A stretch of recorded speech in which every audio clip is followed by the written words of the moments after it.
اسی لیے اب دیکھیں نا دنیا میں کتنے جماعتیں بن گئی ہیں. کوئی عذاب سماع کا قائل ہے کہ مردے سنتے ہیں، کوئی کہتے ہیں نہیں سنتے، کہتے ہیں انبیاء سنتے ہیں، کہتے ہیں انبیاء بھی نہیں سنتے.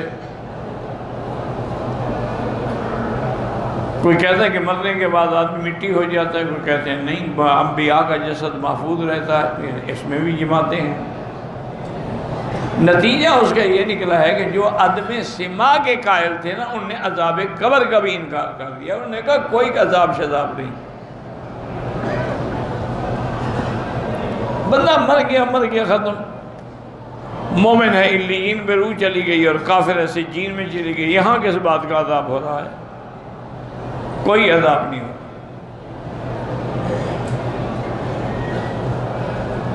انہوں نے کہا جی کیسے یعنی قبر جو ہے وہ کھل جائے گی اور 70 گز ہر طرف پھیل جائے گی، کیسے قبر کھل جائے گی؟ ہمارے سامنے قبریں ہیں، آج تک تو کوئی نہیں دیکھی ہم نے کہ ادھر والی ادھر چلی گئی ہو. اور پھر اگر قبر کھل جاتی ہے تو ادھر عورت ہے ادھر مرد ہے، تو کیا یہ مرد عورت کے پاس چلا جائے گا، عورت مرد کے پاس آ جائے گی؟ کیسے قبر کھل جائے گا؟ سب قصے کہانیاں مولویوں نے ڈرانے کے لیے بنایا ہے. کوئی عذاب قبر نہیں.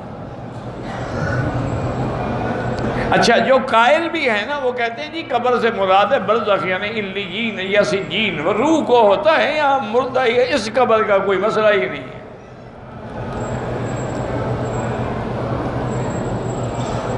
حالانکہ یاد رکھو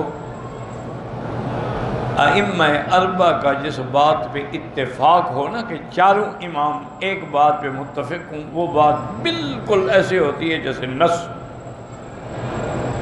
ان سب کا متفق فتویٰ ہے کہ عذاب القبر حق لا ينکرها الا ضال او مضل. عذاب قبر پر حق ہے اور اس کا منکر گمراہ ہے. اور سب سے بڑی دلیل یہ ہے کہ میرے آقا نے رحمت دو عالم نے صلی اللہ علیہ وسلم ایک دفعہ گزر رہے تھے تو کھڑے ہو گئے. 2 قبریں تھیں.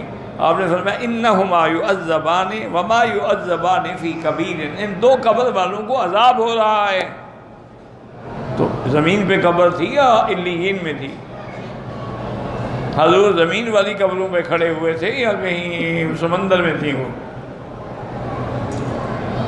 اور یہ بھی بتایا آپ نے، اللہ نے علم دیا کہ ان دونوں کو عذاب ہو رہا ہے، اور عذاب بھی ایسی بات میں جس کو یہ بڑا بھی نہیں سمجھتے تھے. ایک کو عذاب اس لیے ہو رہا ہے کہ لا یستتر من البول، وہ پیشاب کے قطروں سے بچتا نہیں تھا، پڑ گئے خیال نہ کیا. اور دوسرا جو ہے یمشی بالنمیمۃ، وہ چغل خور تھا، اس لیے ان کو عذاب ہو رہا ہے. تو عذاب اسی قبر میں ہوتا ہے جس میں ہم دفن کرتے ہیں. سب سے بڑی گواہی جو ہے وہ حضور پاک کی ہے کہ آپ خود فرما رہے ہیں کہ انہما یعذبان، ان دونوں کو عذاب ہو رہا ہے.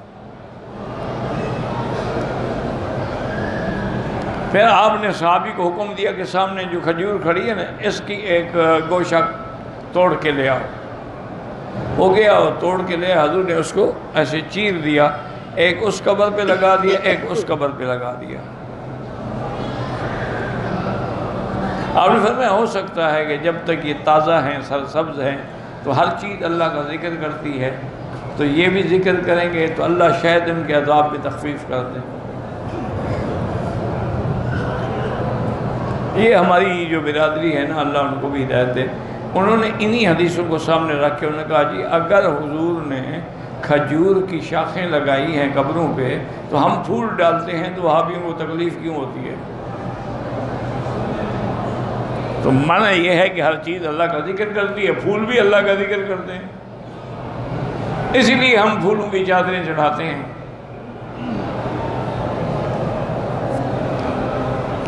وہی میں نے عرض کیا نا کہ یا تو آدمی کا عقل مارا جاتا ہے یا ضد ہے. بھائی اللہ کے نبی نے وہ کیوں لگایا تھا؟ فرمایا ان پر عذاب ہو رہا ہے. تو تم جن پر پھول پھینکتے ہو تمہیں بھی پتہ ہے ان کو عذاب ہو رہا ہے، اس لیے ڈالتے ہو کہ ان کو عذاب سے کوئی فائدہ ہو جائے. اگر یہی تمہارا عقیدہ ہے تو پھر تمہیں مبارک ہو. ہم تو سمجھتے ہیں وہ اللہ کے اولیاء ہیں، ان کو کوئی عذاب نہیں ہو رہا. اللہ نے ان کی قبروں کو نور سے بھرا ہوا ہے، ان کے لیے اللہ نے قبروں میں بھی راحت کا انتظام کیا ہوا ہے۔ تو فلاسفہ نے ان نے ذرا ٹیکنیکل اعتراض کیا ہے، انہوں نے کہا جی بات یہ ہے کہ قاعدہ ہے کہ جب جز کو کل میں ڈال دیا جائے تو جز کل میں مل جاتی ہے، پھر وہ علیحدہ بھی نہیں ہو سکتی۔ کیا مانا؟ مثلا یہ پانی ہے، آپ یہ پانی لے کے دریا میں ڈال دیں، اب کوئی کہے کہ جی وہی پانی لاؤ جو میری بوتل میں تھا، تو اب وہ علیحدہ نہیں ہو سکتا، پانی میں مل گیا، جز جو ہے وہ کل میں مل گیا۔ اسی طرح مٹی کو اٹھا کے ہم نے مٹی میں ڈال دی، مٹی میں مل گئی، اب وہی مٹی ڈھونڈو، وہ کیسے ڈھونڈیں؟ تو وہ تو جز کل میں مل گیا۔ انہوں نے کہا ہوا ہے، اب آپ کے گاڑی کے ٹائروں میں ہوا بند ہے، آپ نکال دیں، ہوا میں مل گئی، آپ کہو جی وہی ہوا پکڑ کے لے آؤ، تو وہ کیسے پکڑ کے لے؟ آگ جل رہی ہے، آپ نے اپنا آگ کا انگارہ اٹھایا، آگ میں ڈال دیا، اب کہو جی وہی انگارہ مجھے نکال کے دو، کیسے نکالیں؟ ممکن ہی نہیں۔ تو اس لیے ان کو دماغ خراب ہوا، انہوں نے کہا جب آدمی مر جاتا ہے نا تو آدمی مرکب ہے 4 عناصر سے، اس میں آگ بھی ہے، ہوا بھی ہے، پانی بھی ہے، مٹی بھی ہے، تو مٹی میں مل جاتی ہے، پانی میں مل جاتا ہے، ہوا میں مل جاتی ہے، آگ میں مل جاتی ہے، تو اب وہ پھر کیسے اکٹھے ہوں گے اور کیسے زندہ ہوں گے اور کیسے عذاب ہوگا؟ وہ تو ہر جز اپنے کل میں مل گئی اور ختم ہو گئی۔ ان کو اس لیے اعتراض، لیکن یہ جہالت ہے، اس لیے کہ وہ پاگل یہ سمجھتے ہیں کہ ہم نہیں کر سکتے، خدا تو کر سکتا ہے نا۔ اس نے تو آگ کو ٹھنڈا کر دیا، وہ قادر ہے، ابراہیم علیہ السلام آگ میں بیٹھے ہوئے ہیں، آگ جو ہے وہ باغ بن گیا ہے، تو اگر ٹھنڈا کر سکتا ہے تو تیری آگ کو بھی پکڑ سکتا ہے۔ اللہ تبارک و تعالیٰ جو چاہیں، وہ تو خالق ہے نا، وہ تو ان اللہ علی کل شیء قدیر ہے، وہ انسان تو نہیں، وہ تو خالق ہے، مخلوق تو نہیں ہے وہ۔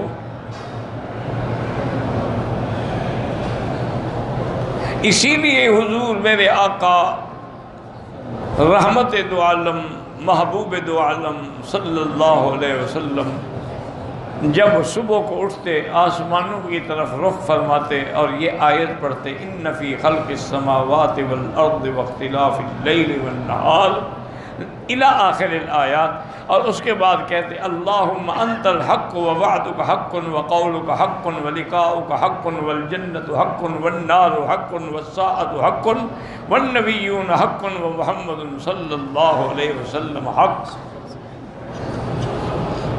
کہ جنت بھی حق، جہنم بھی حق، قیامت بھی حق۔ یہ ہمیشہ حضور، اور اسی طرح حضور نے ہمیں دعا سکھلائی کہ دعا کیا کر اللہم انی اعوذ بک عن عذاب القبر وفتنۃ المسیح الدجال وفتنۃ المحیا وفتنۃ الممات۔ تو اگر عذاب قبر نہیں ہے تو پناہ مانگنے کا کیا مطلب؟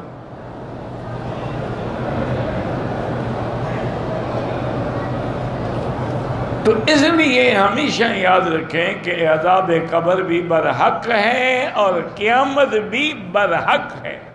ایک ہے ضد کا کوئی علاج نہیں۔ اب دیکھیں ابو جہل ہے، حضور کا سب سے بڑا دشمن ہے، لیکن اندر سے وہ جانتا تھا کہ آپ اللہ کے نبی ہیں اور سچے نبی ہیں۔ باقاعدہ واقعہ موجود ہے کہ ایک دفعہ کسی قبیلے کا بڑا سردار آیا تو ابو جہل اس کو طواف کرانے کے لیے ساتھ لے گیا، کٹھے طواف کر رہے تھے، تو اس سردار نے پوچھا کہ ابو جہل میں نے سنا ہے کہ یہاں ایک اللہ کے نبی پیدا ہوئے ہیں جن کا نام محمد الرسول اللہ ہے صلی اللہ علیہ وسلم، جب بھی نام آئے نا دروشی پڑھا کرو۔ یہ بڑی بدبختی ہوتی ہے مسلمان کے لیے کہ حضور کا نام سنے اور اس کو کہنا پڑے گا ضرور پڑھو، عادت بن جائے، نام آئے فوراً درود شریف، پورا درود شریف نہ پڑھ سکو صلی اللہ علیہ وسلم۔ تو اس نے کہا میں نے سنا ہے، تو آپ کا کیا خیال ہے، آپ جانتے ہیں اس کو؟ کہا میں نہیں جانتا تو اور کون جانتا ہے، ہمارے تو قبیلے کے ہیں، وہ قریشی ہیں، بنو ہاشم سے ہیں، بنو عبد المطلب سے ہیں، ہم سے زیادہ ان کو کون جانتا ہے؟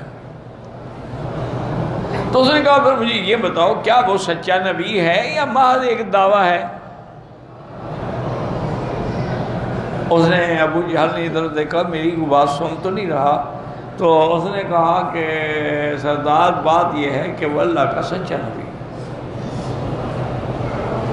انہوں نے کہا تمہیں کیا پتا ہے کہ وہ سچا ہے؟ اس نے کہا لبث فینا من عمرہ 40 سنۃ، 40 سال اس نے ہم میں گزارے، ہم میں پیدا ہوا، ہم میں بچپن گزرا، ہم میں جوانی گزری۔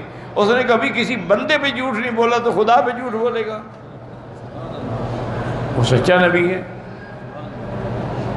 انہوں نے کہا پھر تم مانگتے کیوں نہیں؟ اس نے کہا یہی تو جھگڑا ہے کہ ہمارے ان کے قبیلے کا مقابلہ ہے، منا امیر و منہم امیر، کبھی وہ امیر بنتے ہیں کبھی ہم امیر بنتے ہیں، کبھی وہ وزیر بنتے ہیں کبھی ہم وزیر بنتے ہیں، کبھی وہ کعبۃ اللہ کی خدمت لیتے ہیں کبھی ہم لیتے ہیں، کبھی وہ سقایا لے جاتے ہیں کبھی ہم لے جاتے ہیں۔ اب ان کو اللہ نے نبوت دے دیا تو ہم کیا کریں؟ ہم نبی تو بن نہیں سکتے، مقابلہ کیسے کریں؟ تو لہٰذا ہمارا مقابلہ ہے کہ ہم مانیں گے نہیں۔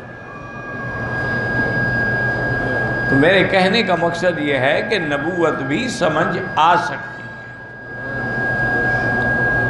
کوئی مشکل مسئلہ نہیں ہے جو آدمی کو سمجھ نہ آئے، لیکن ضد کا علاج البتہ کوئی نہیں۔